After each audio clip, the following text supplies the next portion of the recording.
All right, here we go. We're going to learn today about special angles on parallel lines. So first, take out this paper and take some notes with me as we go along.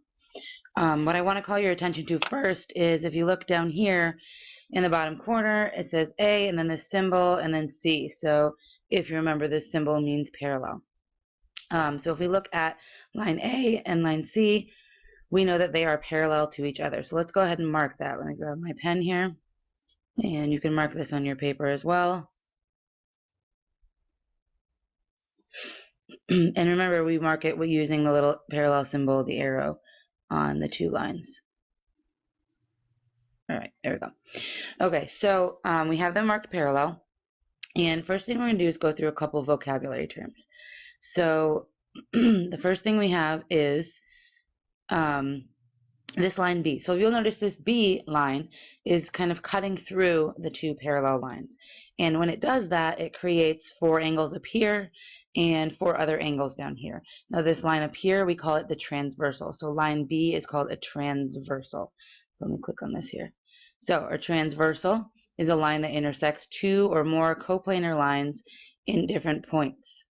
Line B is the transversal. So go ahead and write that down on your paper. Feel free to pause the video to get a chance to write that down and then start it up again whenever you're ready. All right, so we have our transversal B, which is going through lines A and C, which we know are parallel to each other. So we're going to look at a couple of the angles right now. So first I want you to grab your colored pencil or grab a crayon or whatever it is you want to use. You're going to need two different colors. For right now, we're going to look at angle 1. So we have this angle 1 here, an obtuse angle. So you can go ahead and highlight that with your crayon or your colored pencil. We have this obtuse angle 1.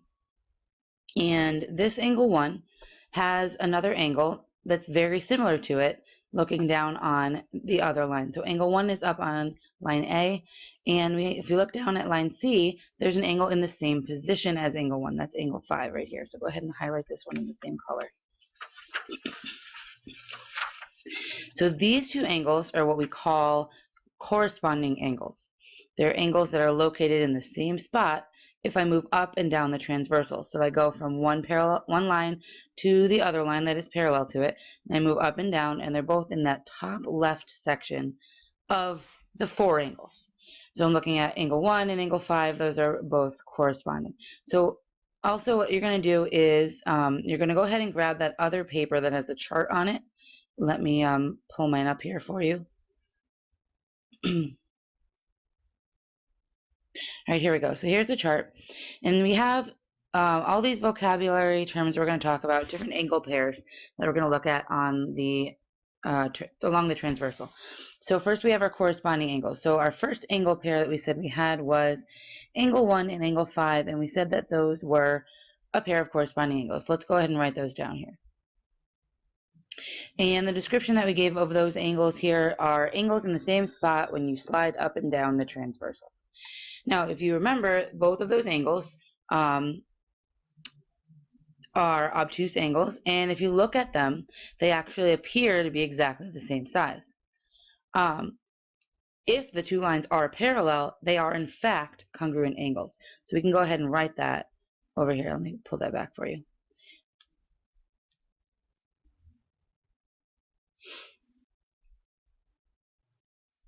All right, so go ahead and write those down.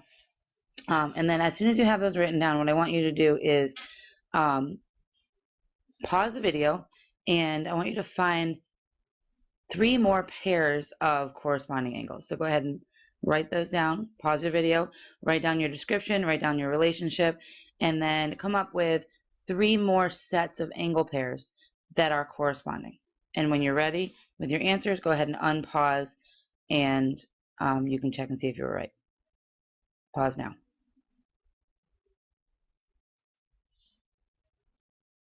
All right, so here you are. We have 2 more sets of angle pairs that are corresponding angles. So we have angle 2 and angle 6, we have angle 3 and angle 7, and angle 4 and angle 8. So I'm going to jump back right now, write those down, pause the video if you need to. I'm going to jump back to the picture with the transversal on it so we can highlight those. So we have 1 and 5 already highlighted. I'm going to grab my crayon here, and I'm going to also highlight angles 4 and angle 8. Now, that's another pair of corresponding angles, angle 4 and angle 8. If you notice, we know angle 1 and angle 4 are congruent to each other because they're vertical angles. We know angle 1 and angle 5 are congruent to each other because they are corresponding angles. So we also have angle 4 and angle 8 congruent to each other because they are corresponding angles. So we have two pairs of corresponding angles that are obtuse angles. We also have two more pairs of corresponding angles. So I'm going to grab a different color here. And if we look at angle 2, the angle that's in the same position as angle 2 on the other line, on line C, is angle 6. They're both in the top right, so I'm going to highlight them together. These are both acute angles. These are both congruent acute angles. And our last pair of corresponding angles is here. Angle 3 is going to correspond to angle 7. They're both in the lower left-hand corner of our 4 angles that are created by the transversal. So there we have it. So if you notice, our obtuse angles, angle 1, angle 4, are congruent because they're vertical. 5 and 8 we know are congruent because they're vertical. And we now know also that this angle 1 is congruent to this angle 5. This angle 4 is congruent to this angle 8. If I were to take these 4 angles, 1, 2, 3, 4, slide them down the transversal, they would land right on top of their corresponding counterpart. Angle 1 would land on top of angle 5, angle 2 on top of angle 6, angle 3 on top of angle 7, and angle 4 on top of angle 8. So we know that each one has a corresponding angle, and since they land perfectly on top of each other, they would be congruent. All right, so the next thing we have to look at is, those are our corresponding angles, but if you notice, we had other things that we needed to talk about, other angle pairs. So another pair of angles that we need to think about is there are angles that are in between these parallel lines in here, like 3 and 4 and 5 and 6. They're in between the parallel lines. Those are called interior angles. So interior angles are angles between the two lines. So those are angles 3, 4, 5, and 6. So we have those are what we call the interior angles. Now, when we look at the angle pairs, we have another set of angle pairs here. These are called alternate interior angles.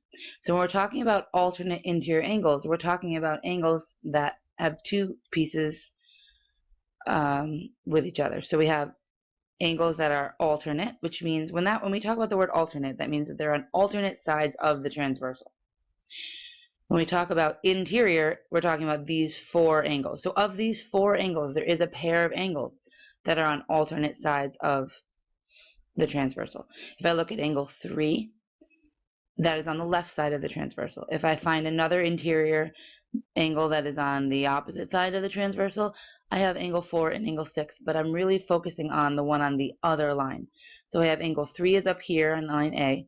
If I jump to the other side of the transversal, I have this angle 6 down here, which is on line C.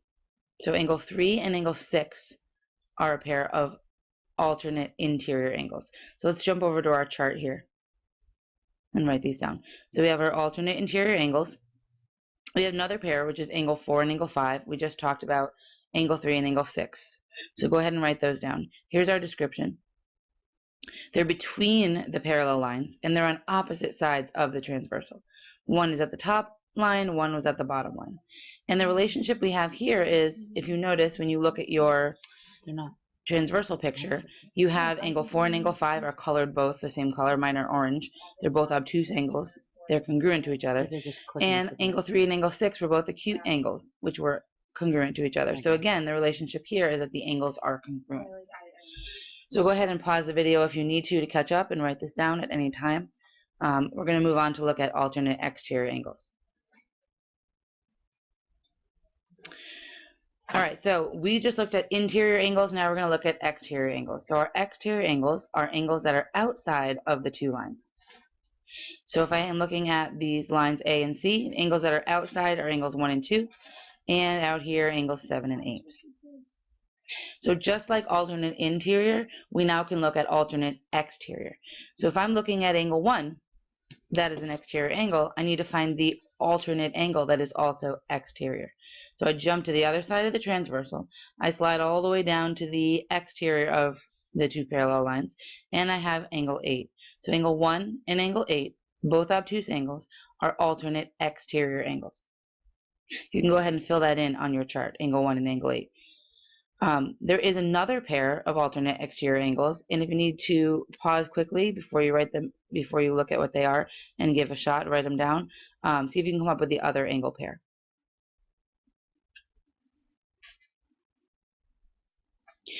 All right, so we had alternate exterior angles. We had angle 1 and angle 8, and then I asked you to write down another pair and see if you got them right. Let's see, they were angle 2 and angle 7. So here's our description for that. Outside the parallel lines on opposite sides of the transversal. And again, if you notice, angle 1 and angle 8 were the same size. Angle 2 and angle 7 were also the same size. So 1 and 8 were obtuse. Angle 2 and angle 7 were acute. So those angles are also congruent. That is their relationship. And it's easy to remember that we have corresponding angles are congruent. Alternate interior and alternate exterior angles are congruent. Pause the video if you need to. Copy those down. All right, we're moving on to our last two pairs of special angles on parallel lines. We have our same side angles. So we have same side interior and we have same side exterior. So we had alternate, and that meant opposite sides of the transversal. Now we have same side interior, same side exterior. So same side means they're on the same side of the transversal. So if I'm looking at, let's see, our first one here is same side interior. So we have between the parallel lines on the same side of the transversal. So one pair we can think of is same side interior.